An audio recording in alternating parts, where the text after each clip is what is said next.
Zoning meeting to order. Stand for the pledge of allegiance, please. Pledge allegiance to the flag of the United States of America and to the republic for which it stands, one nation, under God, indivisible, with liberty and justice for all.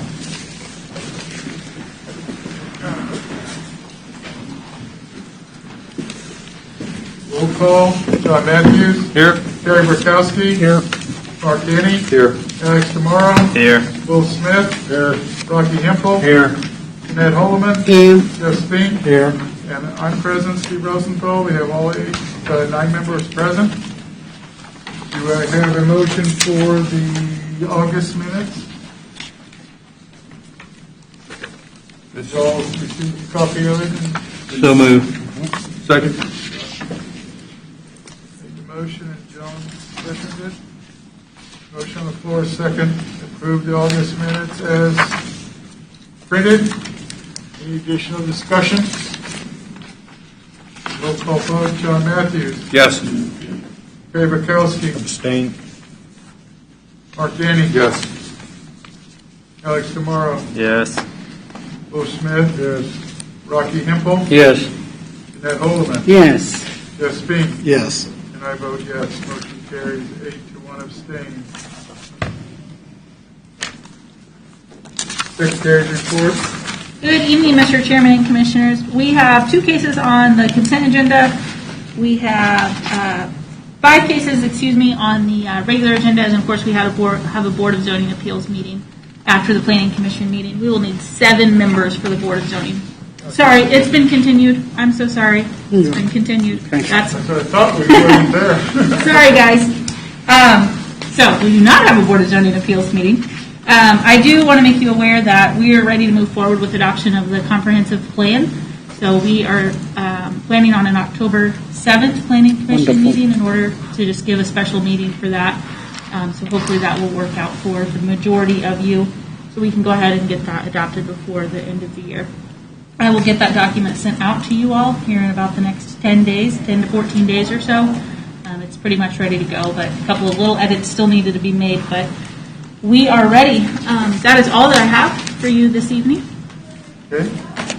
All right. Do I have a motion on the agenda on those on the consent agenda that when we approve it, they will be approved? The rest will be heard tonight. Mr. Chairman, I make a motion we approve the agenda with the necessary automatic consent to the consent portion of the agenda. The regular agenda is correct as printed. Second. So 1 second. Second. Carrie, second. A motion on the floor to second to approve the agenda. Any discussion? Roll call vote. John Matthews. Yes. Terry Burkowski. Yes. Mark Denny. Yes. Alex Tomorrow. Yes. Will Smith. Yes. Rocky Hempel. Yes. Jeanette Holloman. Yes. Jeff Spink. Yes. And I vote yes. Motion carries 9-0. Okay, any decorations today? Yes, I'd like to disclose that I talked to one gentleman out on the child's rezoning case, DEV 20-096, on Monday. Monday. All right. Any other decorations? Now we will hear our first case of the night, and that will be case number DEV 20-097 and 98. Consideration of preliminary and final plat for Bell Estates on a tract of land in the west half of the Could you speak up, sir? I cannot hear you. Well, I'm talking about as loud as I can with a mask on. I know, I understand that. Yeah. I'll try to do better. Preliminary and final plat for Bell Estates on a tract of land in the west half of the northwest quarter of Section 7, Township 10, Range 21 east of the 60M in Leavenworth County, Kansas, also known as 0000 Dempsey Road for 235th Street. Request submitted by Joe Herring on the behalf of Kay Smith. This is not a public hearing item. Staff report. Good evening, Commissioners. Before us, we have case number DEV 20-97/98, a preliminary and final plat for Bell Estates. This is a 5-lot subdivision on 235th Street and Dempsey Road. I'm recommending approval of this plat, but I wanted to call your attention to a few items that are out of the ordinary, just so that everyone was aware of them. First, I'll address that in your original staff report that you all have before you, there was a mistake regarding the width to depth ratio. After further consideration, a waiver is not necessary. That's why you have those new conditions in front of you. As to the two items that are out of the ordinary, Lot 5 has a considerable area that is covered by floodplain. A condition has been included in the revised recommendations requiring that prior to any building permits being issued for Lot 5, a survey be submitted to our office exhibiting that all buildings will be built outside of the floodplain. The second item of note was just to call your attention to the email from Rural Water District 9 detailing that providing lots 4 and 5 with water will be somewhat difficult and expensive. Once again, I'm recommending approval of this plat and just wanted to bring these items to your attention. The applicant is here if you have any questions for him, as will we.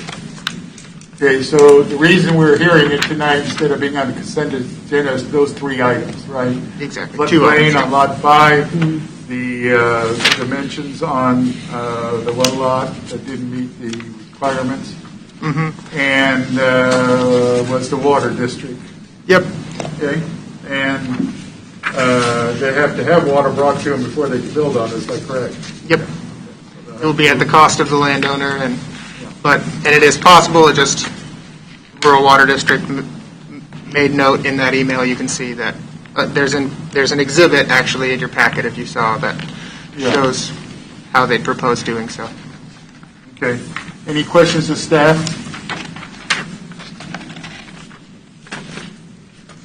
The applicant wish to speak? No? Are any additional information to be presented? Not at this time. Any questions or comments, Commissioners? I'll entertain a motion.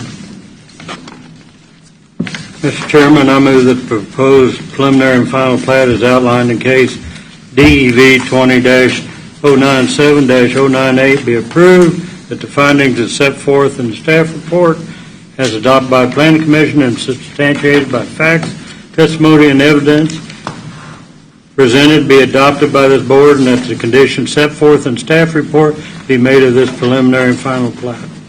I'll second it.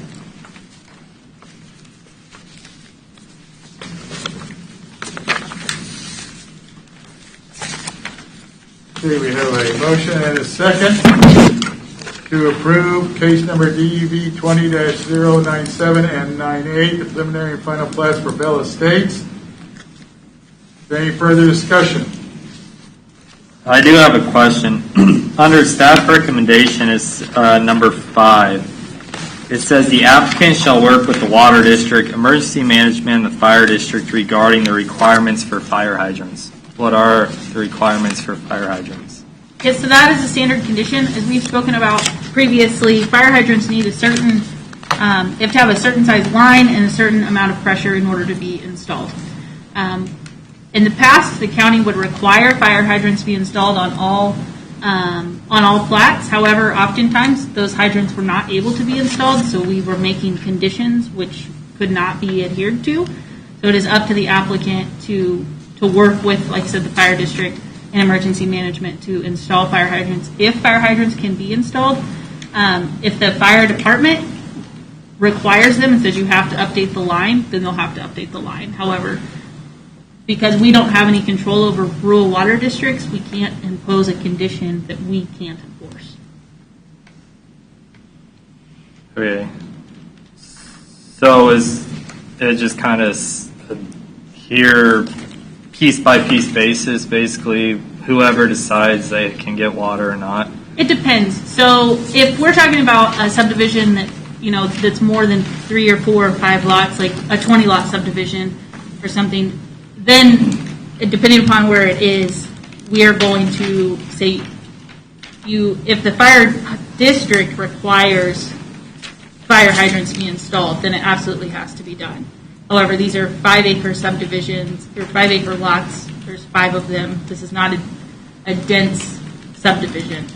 We're not worried about fire spreading from one home to the other like we would be in a more densely packed subdivision. But are we worried about specific homes?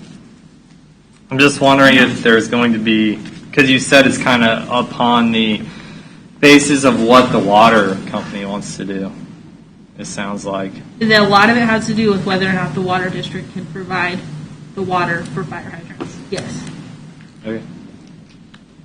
Pretty much, if they can't get the water there, there's no reason to have a fire hydrant, and they won't allow them put on Right. if the volume isn't there, because it's just a false security.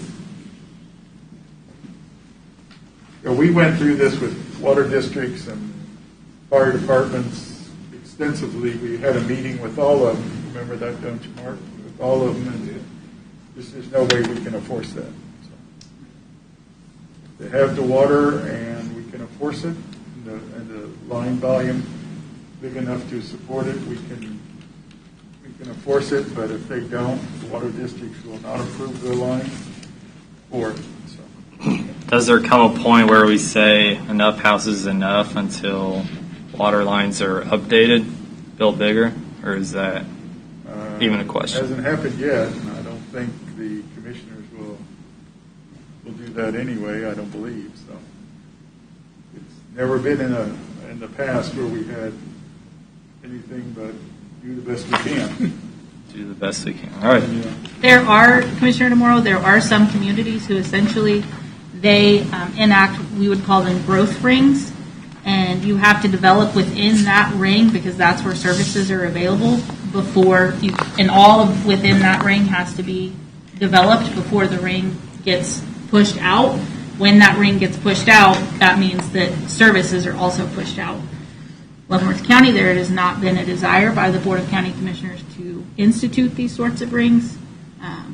So, because we don't have that, we do allow development out in the county if it meets the zoning district. So, this is an unfortunate byproduct of not having those sorts of growth districts. But so, if that helps answer your question about whether or not, if we get to a point where it's too dense, that would be action that needs to be taken by the Board of County Commission.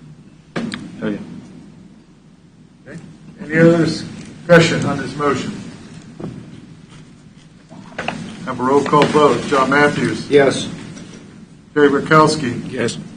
Mark Denny. Yes. Alex DeMoro. Yes. Bo Smith. Yes. Rocky Hempel. Yes. Jeanette Holman. Yes. Jeff Spink. Yes. I vote yes. Motion carries 9-0. Board of County Commissioners will consider this item at 9 a.m. on September 30th, 2020 at the Leavenworth County Courthouse.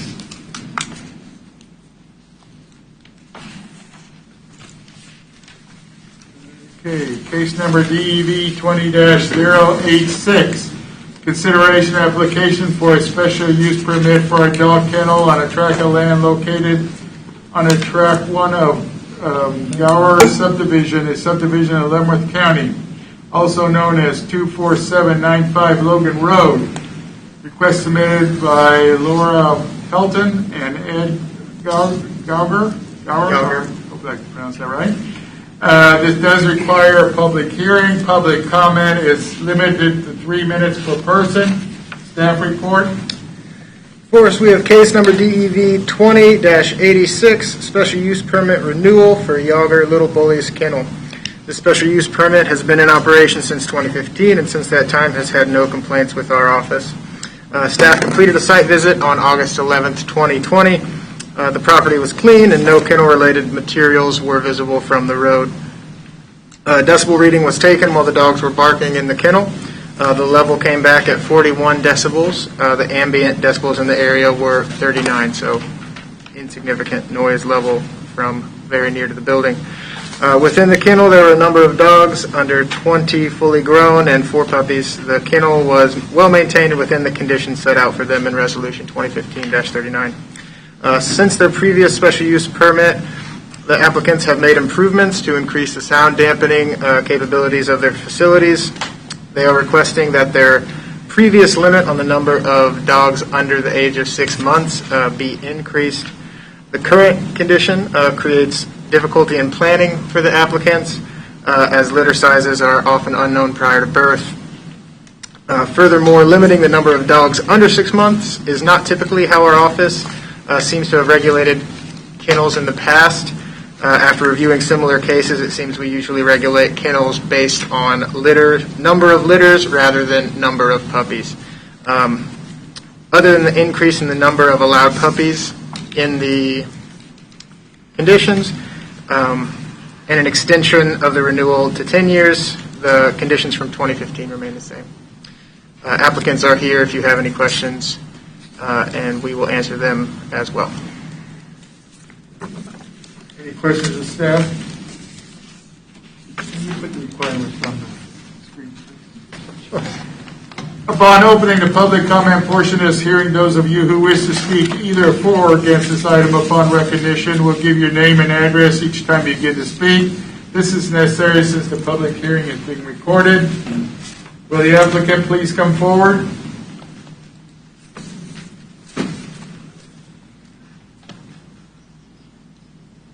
Please state your name and address for the record. Laura Helton, 24795 Logan Road, Easton, Kansas, 66020. Did you have anything to add to the?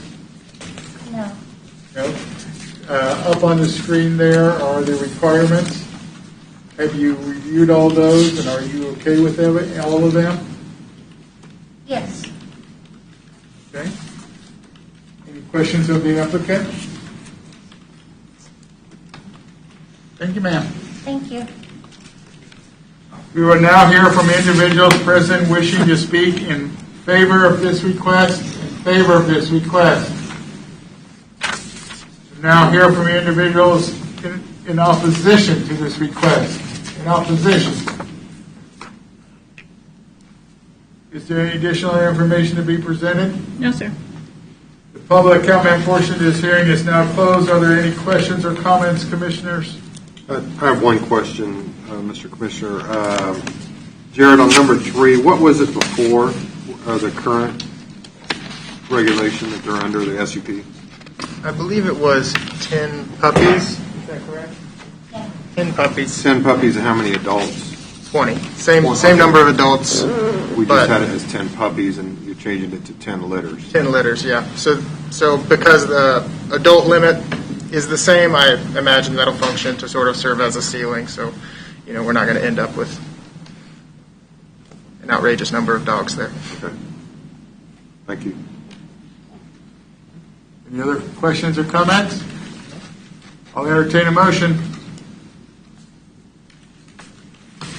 Mr. Chairman, I'd like to make a motion. I move that the proposed special use permit as outlined in case DEV-20-086 be approved, that the findings on the Golden factors as set forth in the staff report as adopted by Planning Commission and substantiated by the facts, testimony, and evidence presented be adopted by this board, and that the conditions set forth in the staff report be made part of the special use permit. Second. Hard to tell who's doing the seconding. Oh, muffled. Yeah, muffled. I have a motion on the floor with a second to approve case number DEV 20-086 special use permit for a dog kennel. Is there any further discussion? Have a roll call vote. John Matthews. Yes. Terry Bukowski. Yes. Mark Denny. Yes. Alex DeMauro. Yes. Wolf Smith. Yes. Rocky Hempel. Yes. Jeanette Holloman. Yes. Jeff Spink. Yes. I vote yes. Motion carries 9-0. The Board of County Commissioners will consider this item September 30th at 9 a.m. at the Leavenworth County Courthouse. Any person wishing to file a protest petition must contact the Planning and Zoning Office. Protest petitions must be filed with Leavenworth County within 2 weeks of this meeting. To be valid, the protest petition must be signed by owners of the 20% of the land area notification area. Good luck to you, and September 30th, same place right here at 9 a.m. in the morning. All right. Thank you. You're welcome.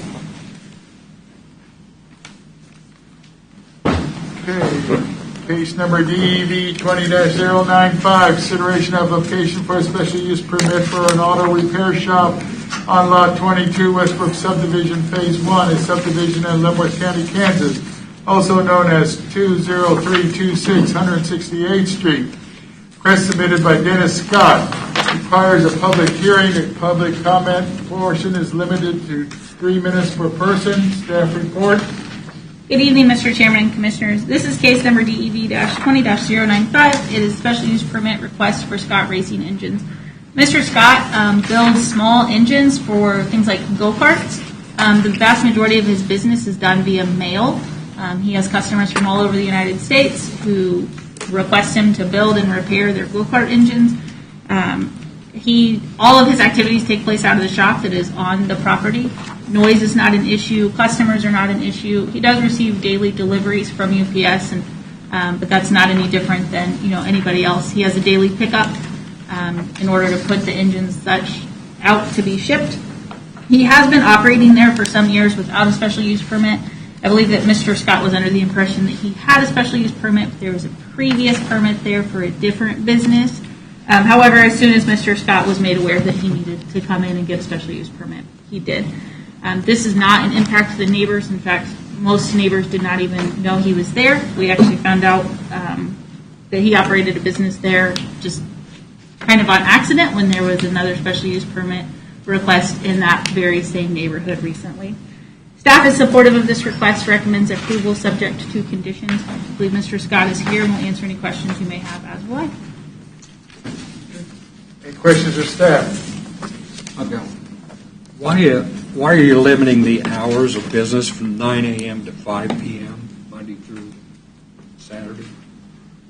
We always provide hours of operation. Those hours of operation are based upon what the applicant has requested, assuming that they're reasonable. These hours of operation are reasonable. Mr. Scott has indicated that those are the hours that he works. This is his full-time job. That's when he works out. He doesn't want to go to work till 10 o'clock and knock off at 5.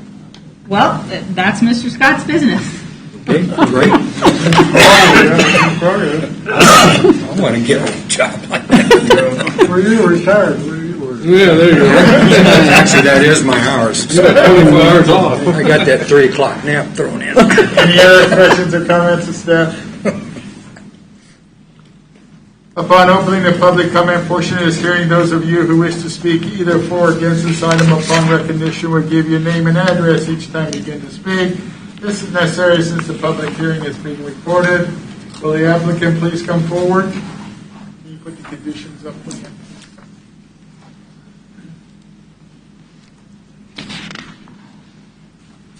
I'm Dennis Scott, 20326 168th Street, Baser, Kansas, 66007. Do you have anything to add? No, she pretty much Okay, covered there are it. 11 recommendations. Have you reviewed all 11 of them? They're on the screen now I up did. here. Yes.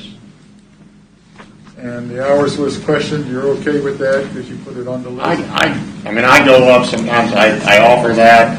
I'm retired General Motors. I worked second shift for 31 years, skilled trades.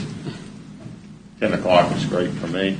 I don't think anybody's It going to just know. works out. I go up sometimes. If I have something I have to get done, I don't dyno motors early in the morning. They're not noisy anyway. I have to meet a noise barrier anyway in racing of 95 decibels, so everything I build is way lower than that. So, I mean, I'll go up. I've got a cat that lives there, so I have to visit my shop 7 days a week to feed the cat. So she takes care of the mice and anything else that moves. So. Yeah. Okay, any questions of the applicant? Okay, thank you, sir. Thank you.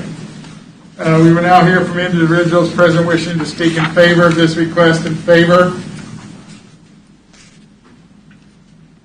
I'm James Hill, 20270 168th Street. I'm Dennis's neighbor directly to the south. When I heard that UPS trucks were an issue, every afternoon when I can, I was outside when the UPS guy came, And to leave our neighborhood, you have to go north. There's no other way. And without an exception, that UPS truck would stop and then go somewhere else in our neighborhood. So that truck would have been in our neighborhood anyway.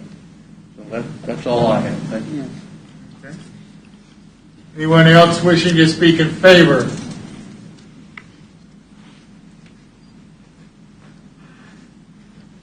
My name is Rose Hendricks. I live down the street from Dennis, 20025 167th Street, and I'm in favor of him continuing this. I see so many young men go to his shop, and I think he's providing such a good opportunity for our youth now by racing. They learn how to drive, they learn how to change tires, they learn how to work on motors, and being a mother of 4 boys, it's a struggle these days, but I feel like what Dennis is providing helps these young men or young girls too. They race, not only a hobby, but gives them something else to fill their time, and that's why I'm in favor of it completely.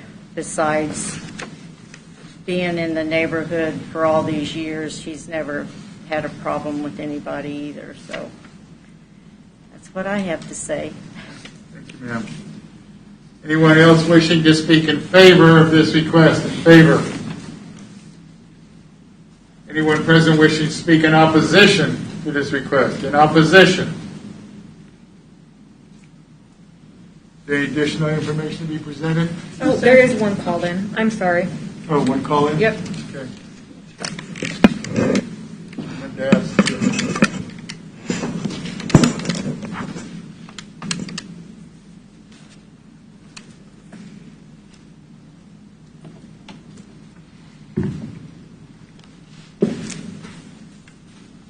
Hi, Mrs. Grogan. This is Stephanie with Leavenworth County. I have you here at the Planning Commission meeting. I'm getting ready to put you on speakerphone, and you'll be able to give your public comment, okay? Thank you. Okay, go ahead. Okay, Sherry Grogan, 16635 Leavenworth Road, and I'm speaking in support of the permit for Scott's Racing Engines. My husband and I are friends with the Scott family, and we've witnessed firsthand Dennis's professionalism and customer service. The property is well kept, there's little traffic and little to no noise. The repairs are made within the enclosed shop so it doesn't impact the neighbors. And there's rarely more than one customer present, and there's plenty of off-street parking. So in summary, I would recommend the Planning Commission support staff's recommendation to approve the request. Thank you. Thank you. You have a good night. Thank you. Any other additional information? No, sir. Okay, the public comment portion of this hearing is now closed. Are there any questions or comments, commissioners? Or I will entertain a motion. Mr. Chairman, I would move for approval of case DEV 20-095, special use permit for Scott's Racing Engines, based on the hearings and testimony and the staff recommendations and the witnesses' information presented. Second. Oops, second that. A motion on the floor with a second to approve case number DEV 20-095, permit for an auto repair shop with staff recommendations 1 through 11, I believe there was. Is there any further discussion? Might add, I visited the site Monday, and that yard is well kept. You should be commended for that. And it's in the character of the neighborhood. I went around and drove around the neighborhood. I counted at least 6 or 7 big accessory buildings. So in this type of neighborhood, in this type of subdivision, it's more fitting to be in there in this subdivision. It really looked nice. Your building looked nice also. Any other discussion? Roll call vote. John Matthews. Yes. Dave Rakowski. Yes. Mark Denny. Yes. Alex Demaro. Yes. Will Smith. Yes. Rocky Hempel. Yes. Jeanette Holloman. Yes. Jeff Spink. Yes. And I vote yes. Motion carries 9-0. The Board of County Commissioners will consider this item September 30th at 9 a.m. in the Leavenworth County Courthouse. Any person wishing to file a protest petition must contact the Planning and Zoning Office. Protest petitions must be filed with Leavenworth County within 2 weeks of this meeting. To be valid, the protest petitions must be signed by 20% of the land area notification area. Good luck to you, sir, and on September 30th, 9 a.m., right here.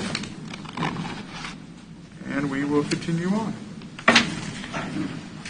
Case number DEV 20-091, request with consideration of rezoning request from R 2.5 zoning district to I-2 zoning district on a portion of 2 tracts of land, the southwest quarter of Section 21, Township A South, Range 22 East, to 6 p.m. with Leavenworth County, Kansas, also known as 00000 Amelia Earhart Road.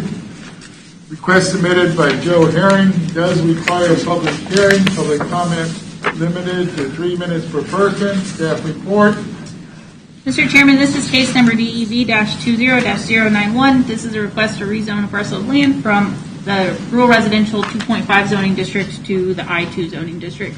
As you can see from the map there, this property, which a portion of the property to the south is already zoned as I-2. To the east directly there is Fort Leavenworth. I'm going to go through the factors to be considered for a rezoning quickly. Character of the neighborhood consists of a mix of sparse rural residences, agricultural uses, and again to the immediate east is Fort Leavenworth. Zoning and uses of nearby property. Surrounding parcels are located within Leavenworth County or rural residential 2.5. However, the majority of parcels are significantly larger than 2.5 acres and they have not been developed upon. The property immediately adjacent to the parcel is currently zoned as I-2 and appears to be used as some sort of construction yard. The property to the east is located within Fort Leavenworth, is primarily buffered and treed, though there is military housing approximately a half mile away. Suitability of the property for the uses to which it's been restricted. The property is within an area suited for rural residences and agricultural uses. However, due to the proximity to a state-maintained highway, bless you, the parcel may, sorry, that's just a reflex. The parcel may be suited for light industrial uses, provided adequate infrastructure is available. Staff's reached out to the water districts to no avail on whether or not water is there. If infrastructure needs to be extended, that will, of course, be at the cost of the property owner. Evergy Energy also had no comments regarding the rezoning of this parcel. Extent to which removal of the restrictions will detrimentally affect nearby property. The area is not likely to be detrimentally impacted due to the relatively few rural residences in the nearby area. And again, this property is located directly on a state highway. As far as traffic and such, that's the biggest thing that we look at whenever we're looking at how something's going to impact the neighborhood is traffic and noise. We're right next to a big state highway. Traffic and noise is not going to be an issue. Length of time the property has been vacant is zoned. It has not been developed since the zoning was first instituted in 1962. Relative gain to the economic development, public health, safety, and welfare. The proposed use may provide an area in the northern portion of the county for industrial type businesses such as construction yards, truck hauling terminals, and such, which could perhaps limit the number of special use permits we get on rural residences in that part of the county. As you are all aware, we have several of them that are in the northern portion of the county. This may give an area where people could rent an area in order to operate their businesses.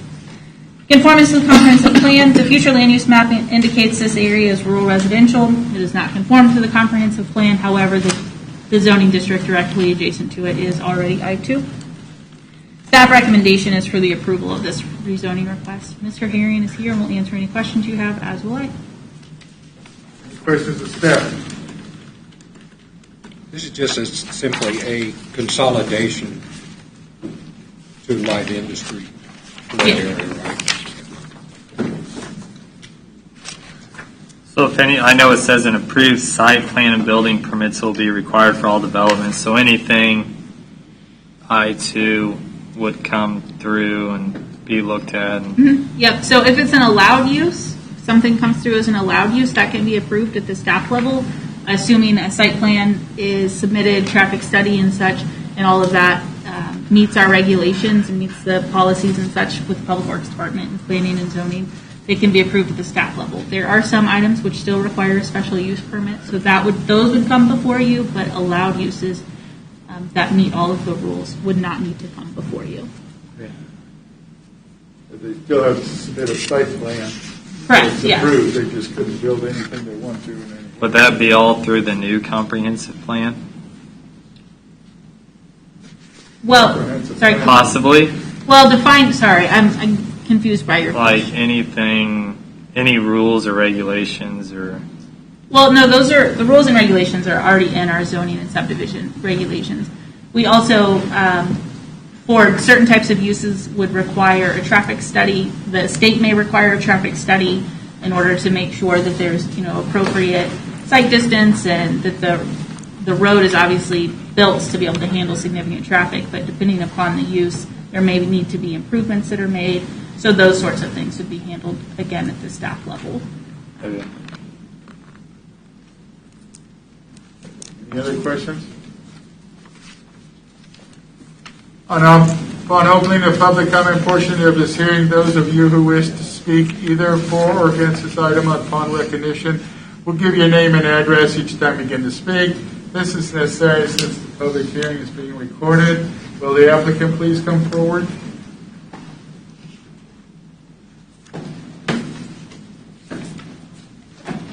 Good evening, Commissioners. Joe Herring, 16630 Gilman Road, Leavenworth.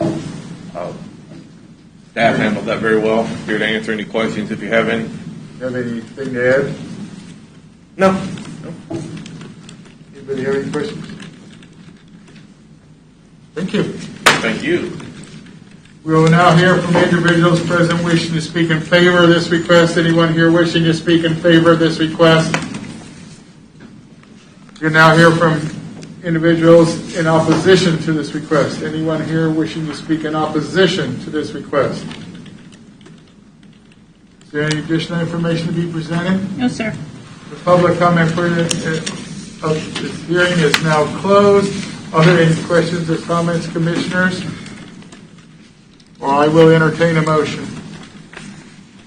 Mr. Chairman, I move that we approve case number DEV-20-091, rezoning from RR 2.5 to I-2, based on the staff recommendations and the testimony provided by the applicant and by the staff. Second? Don seconded. Motion on the floor with a second to approve case number DEV 20-091, rezoning request from RR 2.5 to I-2 zoning district. Is there any further discussion? Roll call vote. John Matthews? Yes. Jay Bukowski? Yes. Mark Danny? Yes. Alex Demaro? Yes. Will Smith? Yes. Rocky Hempel? Yes. Jeanette Holloman? Yes. Jeff Spink? Yes. And I vote yes. Motion carries 9-0. The Board of County Commissioners will consider this item on September 30th, 9 a.m. at Leavenworth County Courthouse. Any person wishing to file a protest petition must contact the Planning and Zoning Office. Protest petitions must be filed with Leavenworth County with 2 weeks of this meeting. To be valid, the protest petitions must be signed by almost 20% of the land area in the notification area. Moving right along, case number DEV 20-096, consideration of rezone request from R 2.5 district to R1 43 zoning district on a property located in the west half of the northeast quarter of section 16, township 11, range 22 east at the 6 p.m. Leavenworth County, Kansas, also known as 16985 Evans Road. Request submitted by Hearing Surveying on behalf of Margaret A. Childs Family Trust. Does require public hearing, and public comment is limited to 3 minutes per person. Staff report. Mr. Chairman, this is case number DEV-20-096. This is a rezoning request for the Child's Family Trust located, like you said, there on Evans Road. The applicant is requesting to rezone the property from RR 2.5 to R143, which will be 1 acre lots. The request is being made in order to continue the existing subdivision from the south where the development ceases. You can see that roadway abruptly ends, and there is about 18 acres or so remaining that have been undeveloped for the last 30 or so years. Character of the neighborhood: the area immediately adjacent to the proposed development is located within the Lee Child subdivision. All of the lots within that subdivision are on approximately 1 acre lots. Phase 1 of the Lee Child subdivision was approved by the county in 1986, and Phase 2 was approved in 1989. The land to the west of the development is agricultural in nature and has not been heavily developed. Ginger Creek subdivision is approximately half mile to the east of the proposed development. Zoning and uses of nearby property: the surrounding properties are zoned RR 2.5 with 2.5 acre minimum size parcels. Though the surrounding area is zoned 2.5 acres, the Lee Child subdivision was developed as a 1 acre subdivision after the RR 2.5 zoning was put in place. The remaining property in the nearby vicinity, like I said, remains largely undeveloped. Suitability of the property for the uses to which it's been restricted: the parcel has been restricted to rural residential development, which is appropriate given the property, the location of the property, the surrounding uses, and the fact that no sanitary sewer is currently available. The minimum zoning requirement of 2.5 acres is because of the lack of sanitary sewer. 2.5 acres provides plenty of land area for a standard on-site wastewater treatment to be installed. It also provides an area for a backup system in the event that a system fails. It is rare for systems to fail, however they do. They especially fail when people don't know that they have a septic system, which happens more often than we might think. Extent to which removal of the restrictions will detrimentally affect nearby property: considering the existing subdivision is all developed on 1 acre lots, it is difficult to say that it would detrimentally impact that area. However, like I said, the proposed rezoning is not consistent with the existing sanitary code, nor does the proposed zoning meet the standards of the existing Leavenworth County zoning regulations. Length of time the property has been vacant as zoned: it's been vacant for more than 50 years, excluding that one home that was built right there on Evans Road. Relative gain to economic development, public health, safety, and welfare: the proposed rezoning would allow the developer to continue the existing subdivision of 1 acre lots. The rezoning would allow the developer to build twice as many homes on the parcels. However, again, the proposed rezoning does not conform to the current zoning in the area, nor does it meet the standards for the sanitary code. Conformance to the comprehensive plan: the 2008 comprehensive plan has established this area as low-density residential, which is 2.5 acre units. However, the proposed 2020 comprehensive plan calls for this to be 3 units per acre because of its proximity to the city of Basehor. Currently, sanitary sewer is not available in this area, making 3 units per acre an impossibility. Staff recommendation is for the denial of the rezoning request, primarily due to the lack of sanitary sewer and because the request does not conform with either the existing comprehensive plan, nor does it conform with the plan that we expect to have approved and adopted by the end of this year. If this rezoning were to be approved, we will also have to look into amending our sanitary code. That is something that it can be done. If it is done, all of these lots will be required to have engineered systems, which is no different than the subdivision, the Lee Child subdivision. Those are all engineered septic systems. It would be a process. Staff would be supportive of the applicant working with the city of Basehor on developing a plan in order to bring sanitary sewer there, which that would increase the density 3 times in that area. With that, I will answer any questions. As I stated, staff recommends denial. I'll answer any questions as will the applicant. Questions for staff? Based on what you're saying here, the city of Basehor has no interest in this, basically. It's not that the city has no interest. At the current development of 1 acre, the current proposal of 1 acre lots, the city has stated that it may not be economically feasible in order for sanitary sewer to be brought down there. I think the city is always interested in expanding. That's what cities are interested in doing. It's just right now their plan is not to extend sanitary sewer over there. They have other plans. However, a development proposal that is significant enough could change things for them. But what I meant, currently, they don't see any advantage to extending the sewers down. Not as it is now, no. And the more subdivisions that go on septic, it's going to be less feasible over time to get a service there.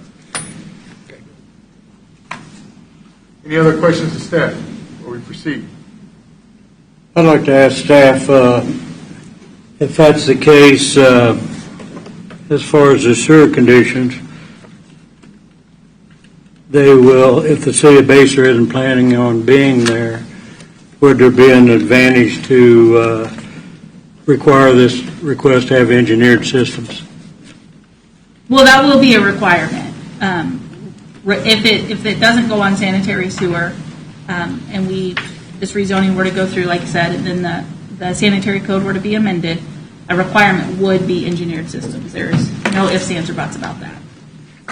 And what about perk tests? Could that be part of the condition? I mean, even before we change the zoning?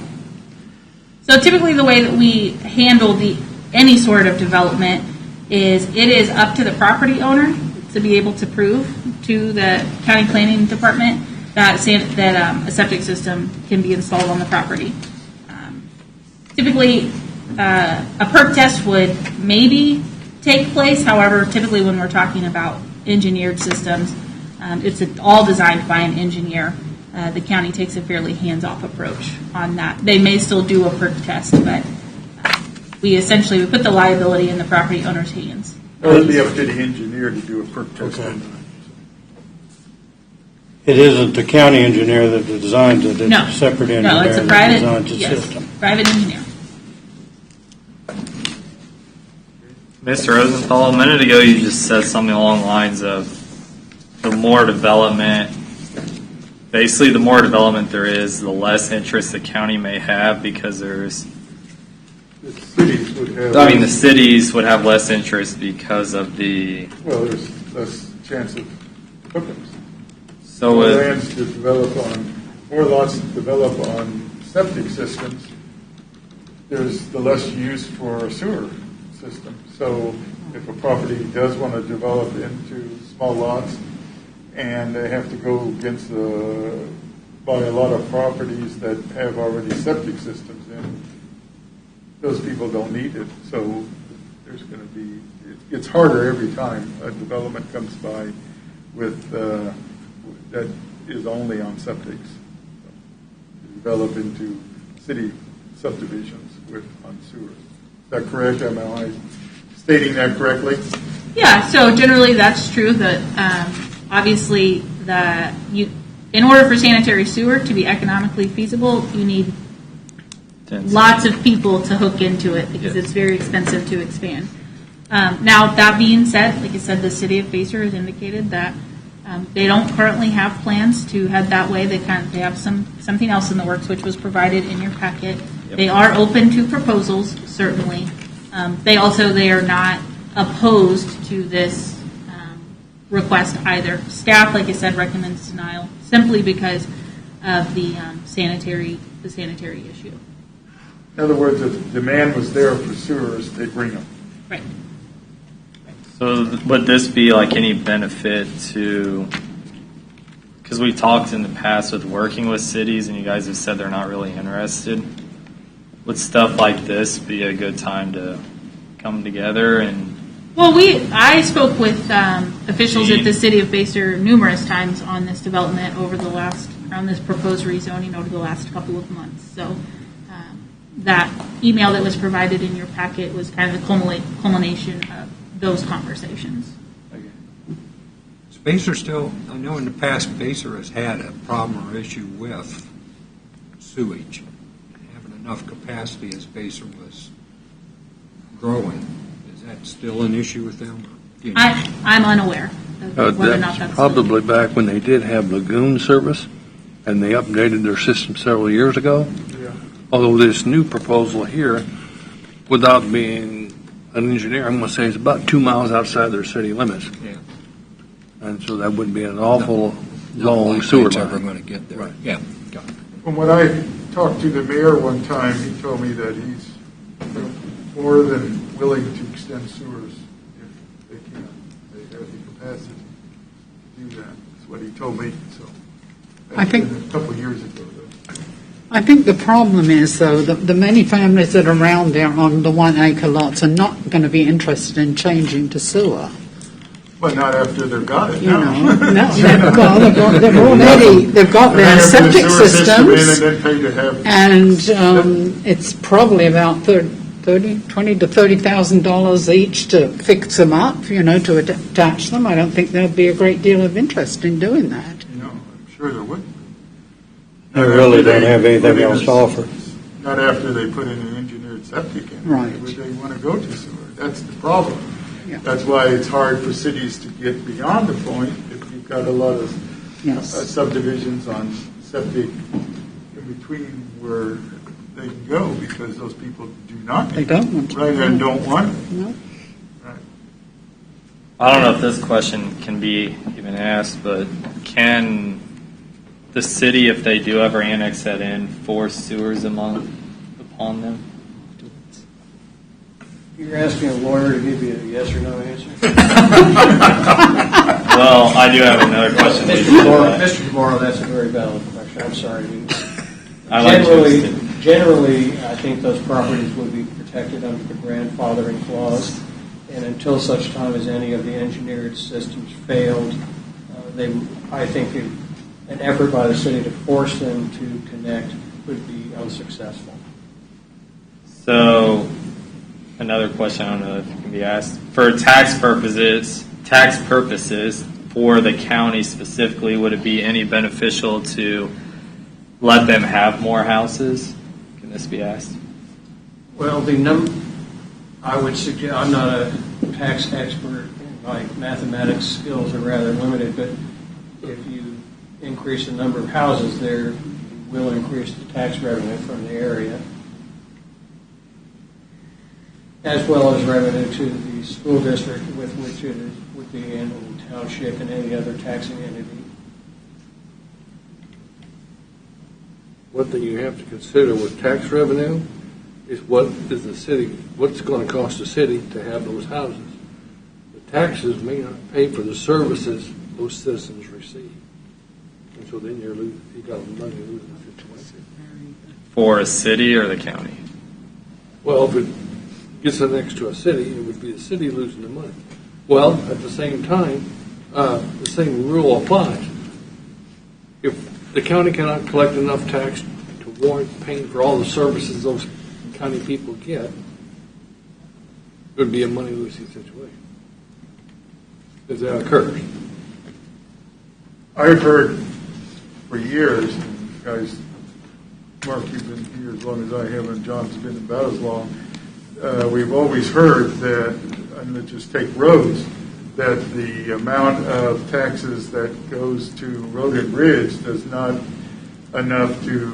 hardly enough to repair the road when they become damaged, let alone to improve the roads that go to it or anything else on it. So that's what I mean. You get more tax money, but is it really still beneficial because you're putting more wear and tear on the roads and things?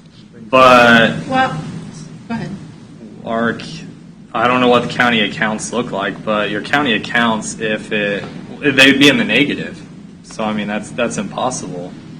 I think, No, it isn't. so when we're talking about subdivision developments on gravel roads, this is definitely a conversation that very much applies. We have a sunk cost already in the maintenance of Evans Road. It costs what it costs to maintain Evans Road. The addition of 14 or 15 homes on a hard surface road, which is what Evans Road is not going to generate enough traffic to meaningfully impact the maintenance of Evans Road. This conversation, though, very much applies to, those 10, 11, 12 lot subdivisions that we approve on gravel roads. However, on a hard surface road such as Evans, like I said, the cost is already there. It's a sunk cost.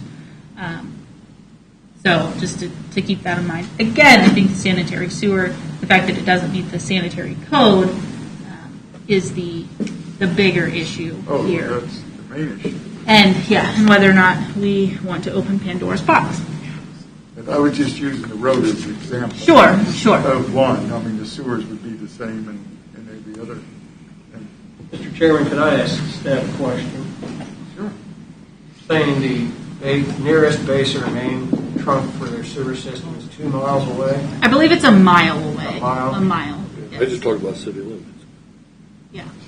You got, what's that, Ginger Creek, that other subdivision that's right there? Right, but that is on a Yeah, but sewer it's, district. it's on Lagoon.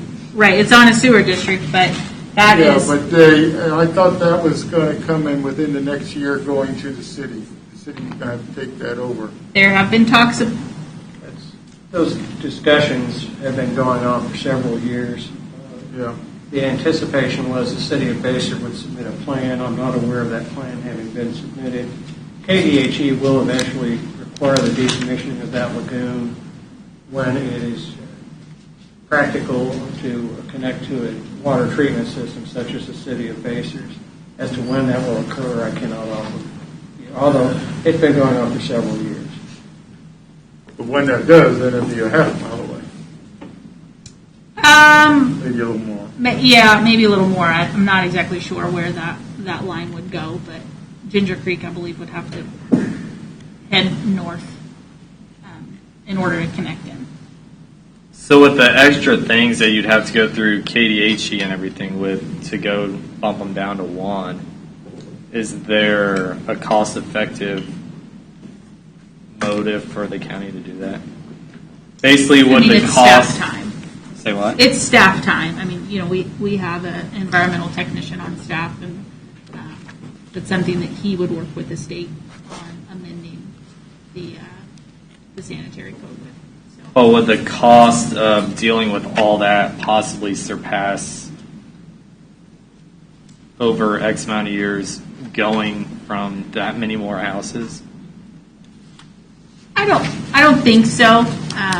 Like I said, we amend regulations and such all the time. It's kind of what we do. So that's just the everyday part of our job, Commissioner DeMoro. So it wouldn't be a substantial cost to the county in order to amend our sanitary code. Has anybody else, maybe recent years, come with this same thing and been shot down? I can't recall anything in the last 5 or 6 years of anyone coming forward with a rezoning request to 1 acre zoning. I believe this is the first time in quite some time. As you know, boards of county commission change, and their desires and their goals change. Any other questions of staff before we move on? Just one other. If this would go through 169th Street, would be developed to the north, obviously. Mm-hmm. Who maintains 169th? That is a county roadway. So the county then picks up another section of road to take care of. Assuming this was built to county standards and such, then yes.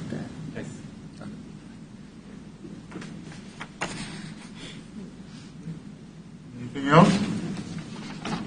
Upon opening the public comment portion of this hearing, those who wish to speak either for or against this item upon recognition will give you name and address. It's time to get to speak. This is necessary since the public hearing is being recorded. Does the applicant please come forward?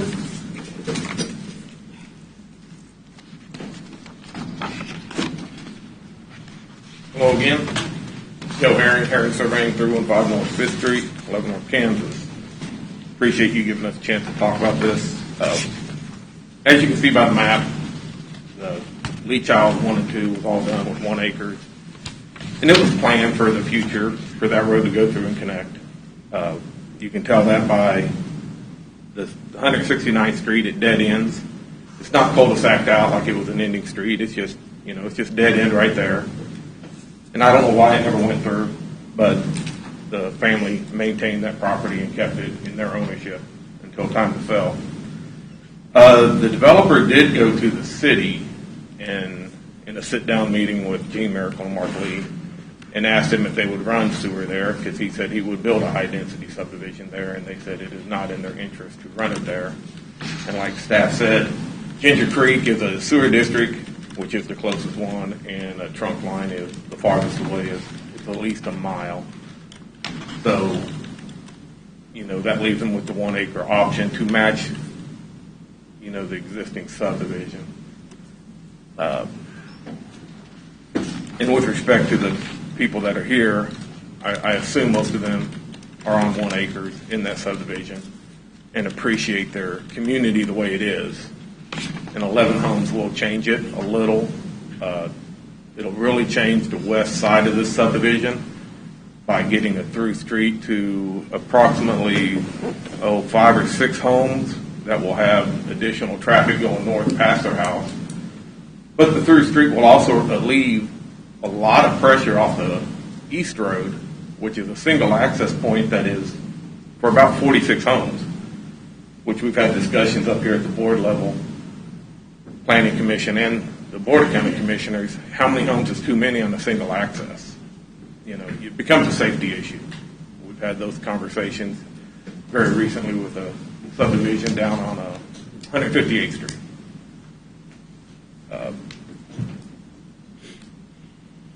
One of the comments in the staff report came from emergency management about stormwater control measures and runoff, and that is a concern, and it will be handled through the engineering of the road. They will have to meet all requirements for erosion control, retaining water, and will be reviewed by the county engineering staff and approved. So all those will be answered. By allowing this to go in without sewer, Commissioner Chairman, you mentioned that this does deter the city from wanting to go past there because they have to pretty much leapfrog the development and not pick up any sewer hookups. And that is true. This would deter Pacer from coming that way, which has already expressed no interest in extending sewer down there at this time. Mr. Van Paris talked about sewer hookups if sewers did come there, unless your system fails. My understanding, you wouldn't have to hook up. And that's basically it. Just want to match what is there. It was planned for phase 3 20, 30 years ago. I can't remember when, I think it was 87 when the first phase went through maybe. And they just want to finish it out, connect the road as it was planned for, and complete the development. Thank you for your time. Any questions? Any questions? Thank you. We'll now hear from those individuals present wishing to speak in favor of this request. In favor? Anyone here? How about phone? Anybody on the phone in favor? We don't ask if it's on favor or in opposition. Okay, so we're just going to do that at the end then? Okay. Anyone here wishing to speak in opposition to this request? In opposition, please state your name and address. For the record, you have 3 minutes. My name is Jeff Sherbaum. I live at 17835 168th Street. My property backs up to the east side of this property. Springtime, when it's wet, I have standing water on my property line. All of that new development runs downhill towards my property. If they build houses, the houses that are going to be on the east side of that development will back up to my property, which means sump pumps, downspouts, all that water is coming straight towards that. All my neighbors have the same problem. The ground out there will not absorb water. They've just recently built a house out there that's on the market right now that Mr. Childs sold 2 different times that wouldn't pass a perk test. Now there's been a house built on it. That's my concern, is just the drainage. They say that they'll, engineer drainage for the roadways and stuff, which I understand. But, your sump pumps, your downspouts, you're going to divert all of that downhill, which comes to my place, because the 2 properties go like this, right at the back, at my back property line. That's my concern, is just, what's going to happen, because I know how bad it is now. On a wet spring or a wet summer, This spring, there was probably a month that I couldn't mow the back half of my property for about 15 feet out. I had to walk through with rubber boots on and weed eat it because it gets that wet. That's my concern with it. Thank you, sir. Anyone else wishing to speak in opposition? No, not in opposition, no. Opposition. Yes. Steve Carrico, 17857 168th Street. As Jeff was saying, the runoff of that property comes directly into our backyard. If you saturate that with sewage or whatever that the runoff is going to be, it's going to flow even faster. And another point, there is a cul-de-sac. It was not made to just go directly through. Just like he said, the runoff is a major problem.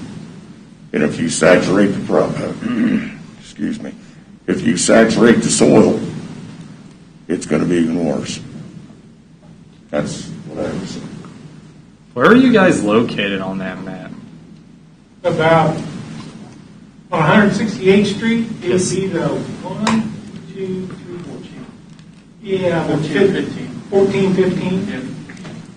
Yeah. And the house that they built where the property didn't perk 2 different times? It's been 17. It would be 17. It's been vacant for 25 years. Because it wouldn't perk. On lot 17. Yes. Still going to Be the second lot, if I keep Second lot of it. It wouldn't perk. They couldn't sell it. That's what you're saying, lot 17. Yes. Got it. And there's a brand new house there now on the market. Yeah. They wrote in. We're going to have to continue. We can't hear you on the. You're going to have to come up to the podium, or you're not going to be able to. Okay. I was just answering his question. Okay. All right. Anyone else wishing to speak in opposition? Darrell Stuber, 17741 169th Street. I live on the other side, on the south side, would be the third house down. It looks like 1207 on your plot there. And I guess I don't have a leg to stand on because it sounds like no matter what size lots or what you guys do, the road's going to go through to Evans Road. And that's why my wife and I bought our house 22 years ago there, because it was on a, really not a dead-end road, but the construction stopped there, and it was saved for our children when they were little. So that's really my only complaint. And then if they cut this road through, there's a lot of new families with a lot of little children. And believe me, with all the UPS trucks, the Amazon trucks, everything else, we yell and scream at them all the time to slow down for the little kids. So that's my biggest concern. Now we've got another way to get in there, more vehicles, and that's a pretty big uphill, and it's going to be blindsided. Once you crest that, you're not going to know what you're going to hit. And there's a new family of folks at 1205 have little children always out playing in that street. So you're disrupting their lives as well. Thank you very much. Anyone else wishing to speak in opposition? Hi, Brianna Youngerberg, 16960 Evans Road, Basehor, Kansas. We live directly across the street from the child's residence. And there's a few reasons that we're not okay with it. That street that will go through that subdivision will be directly at our driveway. Anyone that comes and goes, that will be headlights in our home.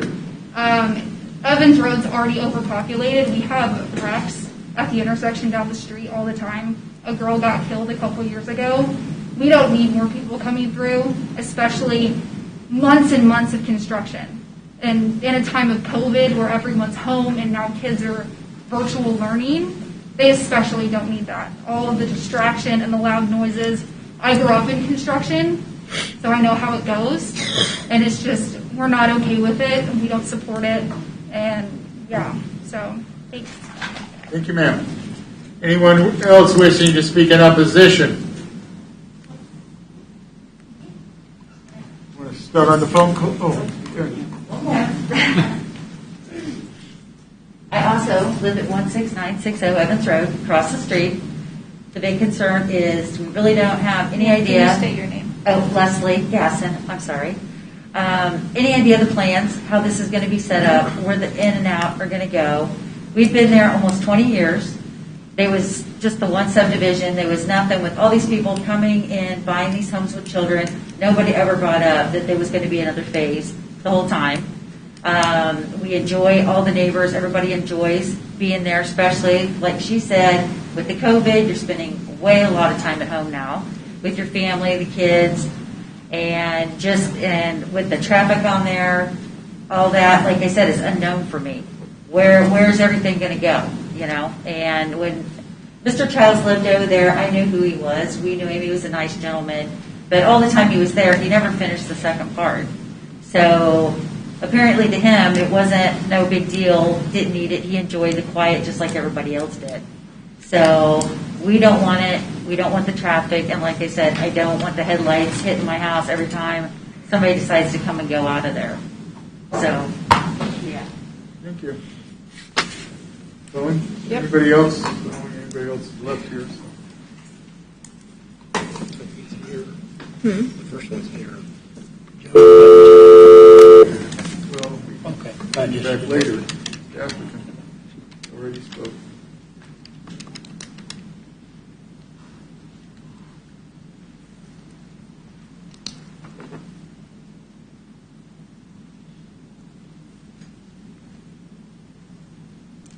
Hi, is Stephen available? Okay, this is Stephanie from Leavenworth County Planning and Zoning. He asked to be called for public comment on a meeting. Is it one of them? You told me. Nope, that's okay. We're good. Thank you. I think he's the first one that came up. Probably me. Is it? So did Jeff and Daryl both speak tonight? Yes. Stephen, how about a Berna? Yes, that was me. No, Berna wasn't here. I Berna? appreciate you. No, that was the team. No, you don't need to do that. Okay, because those are the same number. And I appreciate your email back on my quick. Thank you. How about Greg? We have not heard from a Greg? Okay.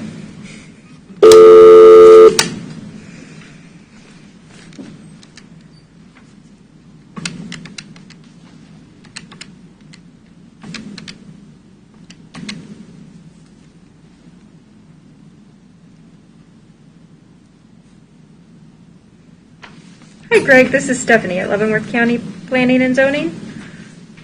I have you here at the Planning Commission meeting. I'm getting ready to put you on speakerphone. You'll have 3 minutes to give your public comment, okay? Okay, go ahead. Yeah, my name is Greg Coleman. I am at 16871 Evans Road. I also am neighbors with the property we're talking about. When we bought this home, we actually, the neighbors before us actually had to put a berm on the side of that property because of the water flow from it. You know, is a high water table, and then also my sub pump runs already as it is without even rain involved, just from the water flow from that property itself. And if we're putting engineered systems on it, you know, I am worried about the sewer and all that coming. Also, there is a pond that is on that property, and where is that water going to go when they have to drain it? The water already from the overflow of it goes onto my property, but when they have to drain the whole thing, I'm going to get the whole pond.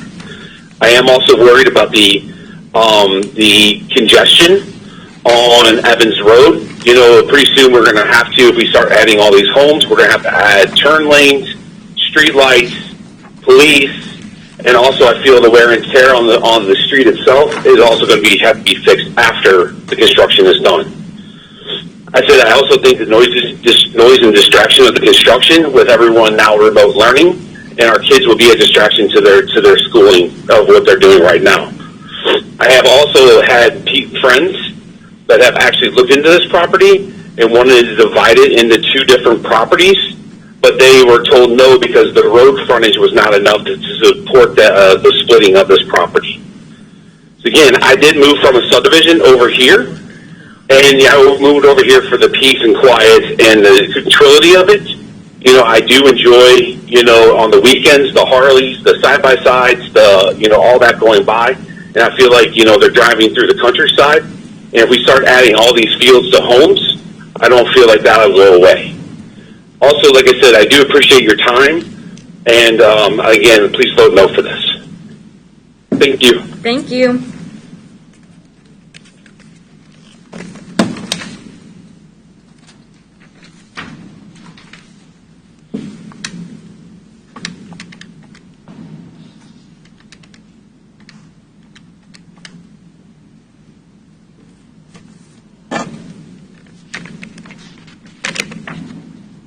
Hi, is this Elizabeth?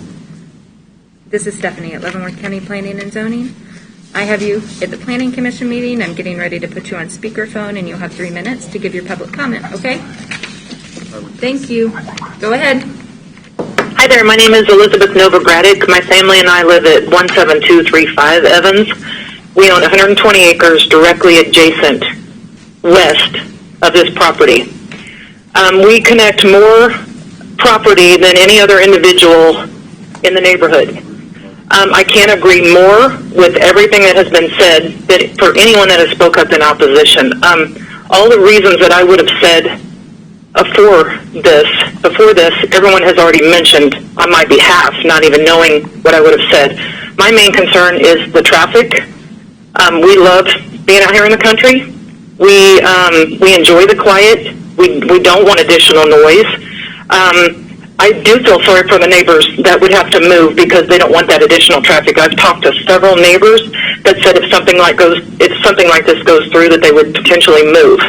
The thought of that hurts me because I've made some really great friends around our neighborhood, and the last thing I want is for anyone to move. I couldn't imagine the traffic coming through. And like I think it was the Younger Bird girl that spoke up and said, there are several little makeshift cemetery, basically, type things on our road already from people coming through here. I couldn't imagine the stoplights, the additional traffic and everything that would have to go through if this came through, and I'm just completely against it. And I appreciate the chance to speak, but I'm completely against this. Thank you very much. Thank you. That was it. Yep. Any additional information to be presented? No, sir. Public comment portion of this hearing is now closed. Any questions or comments, commissioners? Joe, you had your hand up. Did you want to come back and say something? The applicant? I've got Thank you, Chairman. You heard a lot of the comments. Yes, and I respect all of them. That is why we have this process so everybody can speak up and express their concerns. Some of the main comments were water. I didn't understand the pond going down to the south. There is an extensive drainage easement that goes east through the subdivision on the south side of the first two lots. It's 40 foot wide. It's in phase one. It's platted. The majority of the water should be taken there. They should not be taking more water onto the neighbors, but that is through the design process. All houses are considered when they do their drainage calculations. Not only do they calculate the road, they calculate the size of the house they anticipate, the hard surface on the driveway. That all goes into their calculations. So that will be up to the county's engineer to make sure that that report is done correctly and that water control is being handled. They keep talking about all these additional houses, and I understand it. I mean, you live there, you don't want additional houses, you don't want anybody else there. But there's 48 houses there on the 1 acre tract, more or less. It's 11 more. They're already there. They already have the additional traffic onto the road. They already create the road traffic. This 11 houses is not going to add a significant amount. That's the way I see it. That's the way developers see it. Obviously, it's not the way the property owners see it, and I respect that. That is their viewpoint. This was planned this way. The road was stopped there. This was going to go through.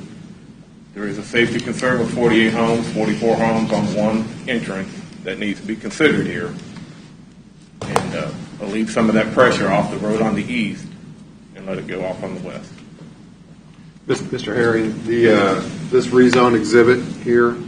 Yes. It was in our packet. It has 13 lots. You mentioned 11. There, And I know this is mainly, basically a sketch. we're looking at 11 to 13 houses in there, and I know that was, I believe one of the property owners said they haven't seen where the road would come out or seen a layout, and that is it's a sketch, because it is a rezone. We're not Right. we don't have a plat submitted yet. Right. Just for the fact of trying to keep the horse in front of the cart on this one. So 11 to 13, if it was rezoned, right now it's 2.5, so would it be fair to say there would be 5 to 6 if it was 2.5, or 4 to 5, or? 4 to 5 is, I think there's 14 acres or 18 acres. There's about 18, yeah, there's about 18 acres out there. Yes. So 4 to 5 versus 11 to 13, so we're talking 5 or 6, 7 houses difference Right. between, Difference there. Same amount of road would be built for a 2.5 acre subdivision. Then you get into what the commissioners talk about. Will that support the development? Which I think staff knows my viewpoint on that. I think we've talked about that enough. Can I ask a question? We can get to you. Was there any? I thought you had your hand. I was just kind of questioning the water, because is that why those first two lots, 19 and 4 or 19 and 1, are so big? Because that water flows through there? Or? They were developed that way. I'm looking at the plat, the recorded plat of phase 1, and they were just developed deeper. the floodplain. In the back, yeah, the floodplain goes, I didn't see the floodplain here, but the back 40 feet of those lots do have that drainage easement that goes through there that handle the runoff from the pond. Down to the creek past Down to the creek 66. that goes north and diagonally across through Evans Road, under Evans Road. That is why it's there. So, and I can't speak, that's exactly why it was developed that way. I do know the surveyor that did it, but he can't remember that either, so he's relatively a lot older than me right now. All right. And they're relative. Questions for the applicant? I have one question. The existing, I assume that it was that phase 2 that butts up to it, or phase 1? Phase 1 is to the east, and it was 16 lots, and then phase 2 was everything basically south of what is highlighted blue there. Everything that was south was phase 2. My question is there any way that you can design the dirt work in the ground to the fact that you can keep the water coming from onto the existing phase? I guess that's my question. To contain the water. Contain the water from coming on to existing phase. I would have to look at the regulations. I think that is the theory of it, is you're not allowed to increase the runoff. The runoff coefficient has to remain the same or contained on the property and released at a steady pace with a detention pond or a holding facility. So that gets into an engineering level of it that I'm not an engineer.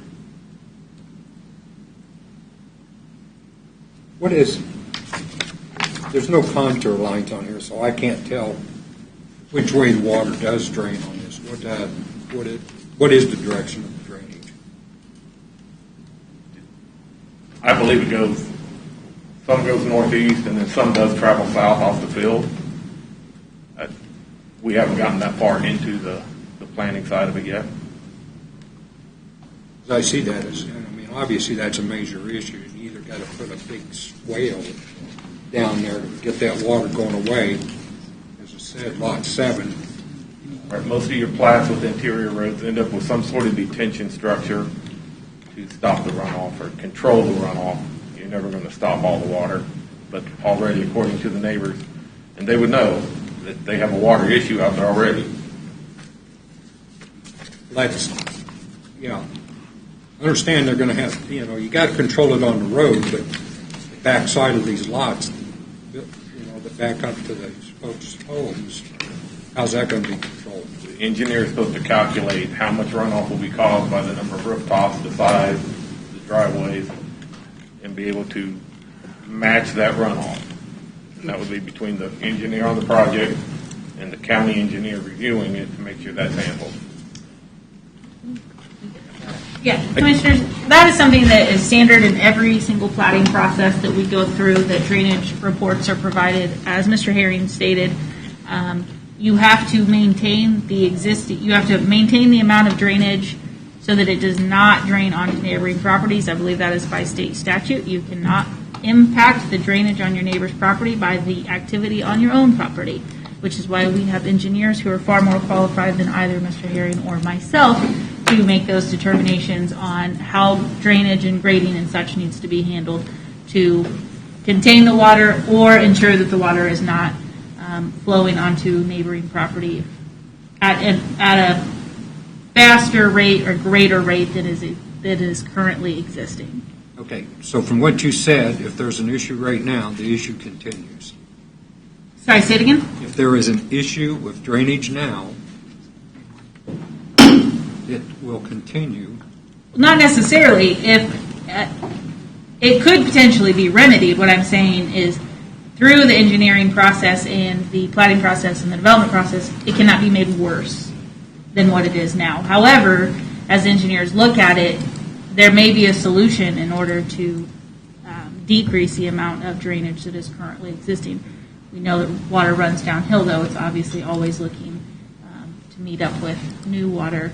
So there is going to be some drainage. That is part of it. However, it cannot be increased from what it currently is. Can I just add something to that? We'll bring you up. We'll give you a chance. Stephanie, you're trying to bring up the contours. Oh, there they are, yeah. We have ratified. I am bringing them up. There you go. All right. Interesting.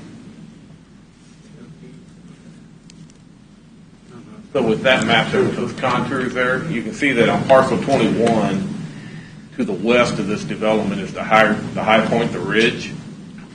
And it looks like all the water is flowing more or less easterly and northeasterly to the pond. There is a small section down there on parcel 12 that looks like it does flow down towards the houses just by natural contouring. So it does look like the majority of this is supposed to go to that drainage easement that's already in place through phase 1 of Lee Childs subdivision.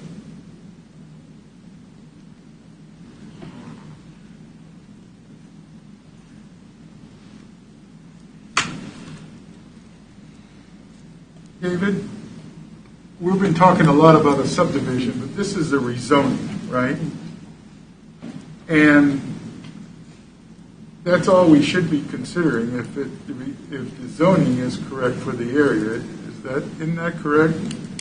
Mr. Chairman, members of the commission, I don't think it's inappropriate for you to consider the potential drainage issue. I would say that under Kansas law, if I am upstream from you, I am not supposed to, it would be unlawful for me to increase the water flow to your property either by volume or velocity. What I believe would, if you were to approve this rezoning, when the subdivision plat comes through, it will be required to be engineered to meet that criteria either by detention swales, or probably by detention swales. Because I'm not certain if you could put additional water in the drainage easement and comply with Kansas law. It will eventually go through the drainage easement, but in this case, the issue is velocity rather than volume. If those homes were to be built with detention swales, it could, in theory, decrease the velocity. The water is going to come down. It comes out of the sky, it runs downhill. That's going to continue, but the velocity issue could be affected by the engineering of the subdivision.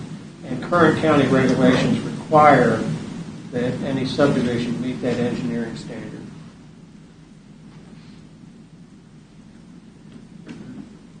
Any other questions of the applicant? Thank you. Thank you again. Sir, if you want, we'll give you a minute or two. Okay. Please restate your name. Jeff Sherman. Part of the issue with the drainage, I feel, is the water table so high. And I don't care how you engineer it, you're not going to change the water table. Because the biggest problem is in the spring or when we've had a lot of rain. You can engineer whatever you want, but you're not going to change the height of that water table. And as you get more rain, that water table comes up and it will flood out anything you engineer. I mean, that's pretty much common sense. You're not going to change what God created. That's just the terminology, but because I've noticed that in my own yard. Where my fence line is, when Childs put the fence in, both properties go like this. That fence line is the low point of both properties. You can't even get weeds to grow on that fence line because the water. Right now it's starting to turn green from being dead, from being so saturated all spring and early summer. This year's been fairly dry compared to years past. So, I understand all the engineering stuff, but consider the water table that you can't change. Thank you.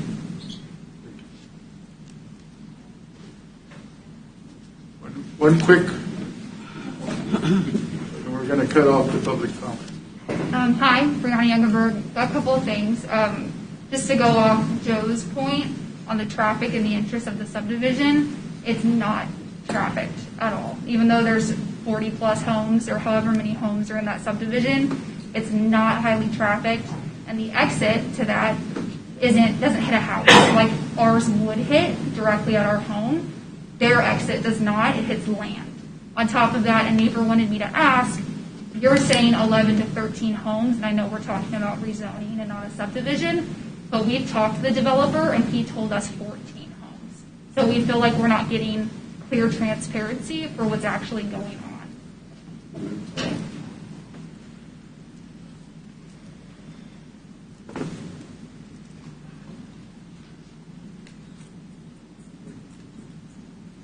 Public comment portion is here closed, or we already closed it actually. We were just bringing people back.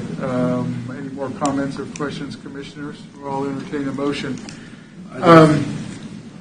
We used to have a lot of these. There was a Westbrook subdivision, it's 1 acre, and the town of Fairmont was 1 acre, and these were 1 acre. And at that time they let it go, but they stopped that, and they stopped that for a reason. And a lot of it was septic problems. Yes. I know Westbrook for sure had lots of septic problems. So did the town of Fairmont had a lot of septic that had to be redone.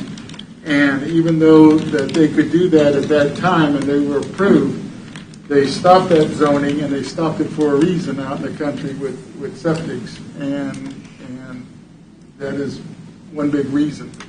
So that's my comment that I've experienced. Sold out. I helped sell out Westbrook subdivision. I helped sell out Fairmont, town of Fairmont, and septics were a problem in both of those. Is that because of negligence on their part, or even maybe the county's part of? Well, it probably wasn't engineered systems at that time like it is now, but still, there was a reason they stopped the 1 acre. Zoning district in the county and with septics and that is the reason why they did it because there was a lot of problems. I don't know, Dave, do you remember all that when that went on in Westbrook? Because I know that was a real big stink at that time in Westbrook subdivision. Well, the statute of limitations is run probably for any negligence action on the installation of the septic system. Right. I think that was a real issue. Yeah, that was a big issue in that subject. You remember that, John? Yes, a little bit. I think I was on the Baser City Commission when that was going on. Yeah. Which was outside of their limits at that point. But. Right. I think it still is, isn't it? Yes, it is. Yeah. Barely. Yeah. So, anyway, any more comments or Questions, or I'll entertain a motion? Mr. Chairman, I would like to make a motion, for case number DEB 20-096, that it be denied for the reasons suggested or outlined by our staff, primarily that being a sewage disposal issue of some type, because the existing houses do have engineered systems. They're on 2+ acres. And so they have room, like was pointed out to us, to correct it if one of them failed. Am I right? No, the existing homes are on 1 acre lots. That whole subdivision. Oh, you're right. Is developed at 1 I stand acre correct. lots. But if we go with more than one home on a per acre lot, it's going to not leave any room for a safety catch-up, if you will. And therefore, I recommend that this be denied I'll based on the second. findings of our staff. You have a second? I'll second. We have a motion on the floor with a second. So your motion was to deny it, correct? Correct. The motion on the floor is second to deny case number DEV 20-096, rezoning from RR 2.5 to R1 43 zoning district. Is there any further discussion? Remember, this is also a rezoning issue, and our zoning has changed since those lots were originally done. This is a spot zone.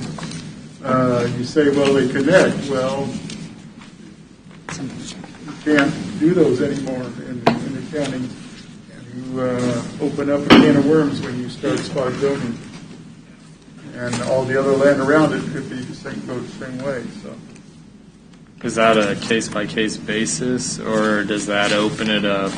When you start messing with zoning and you say this person could do it, well, the person to the west wants to do it, are you going to say they can't?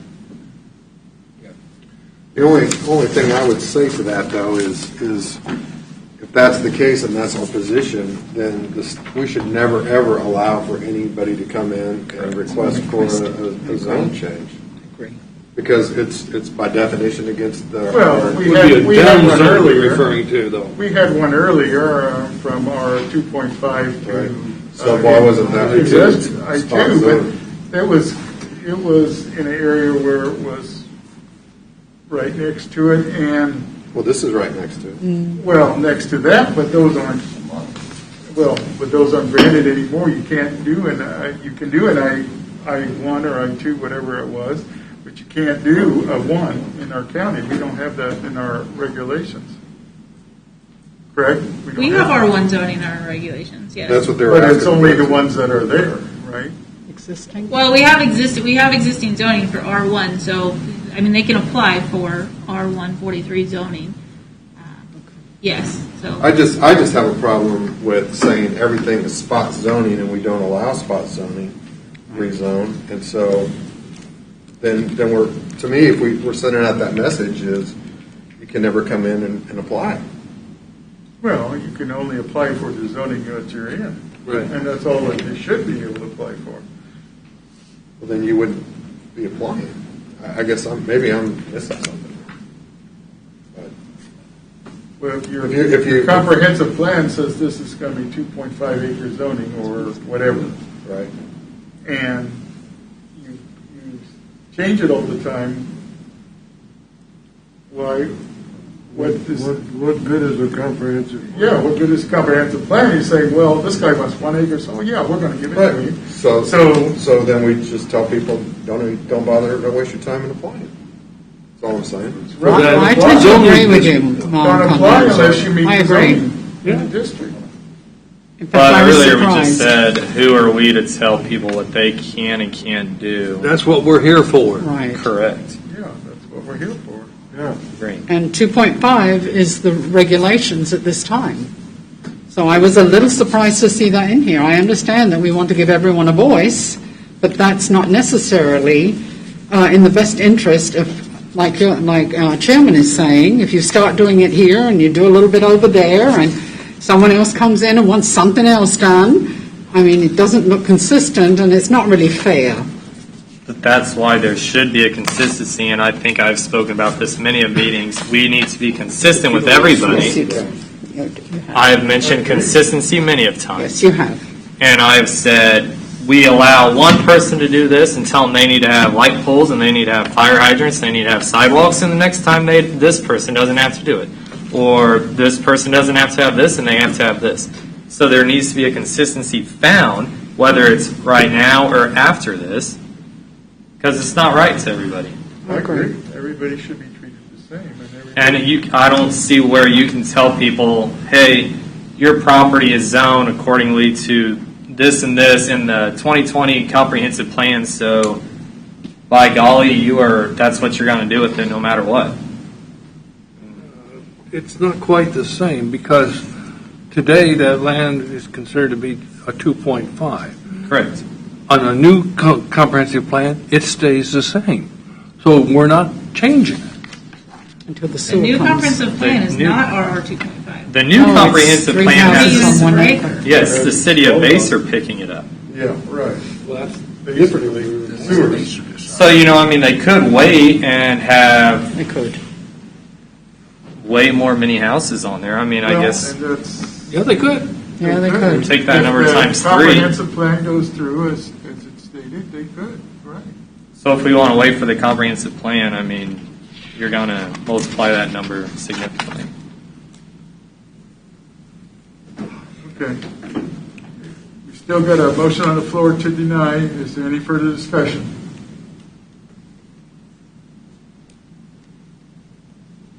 Roll call vote.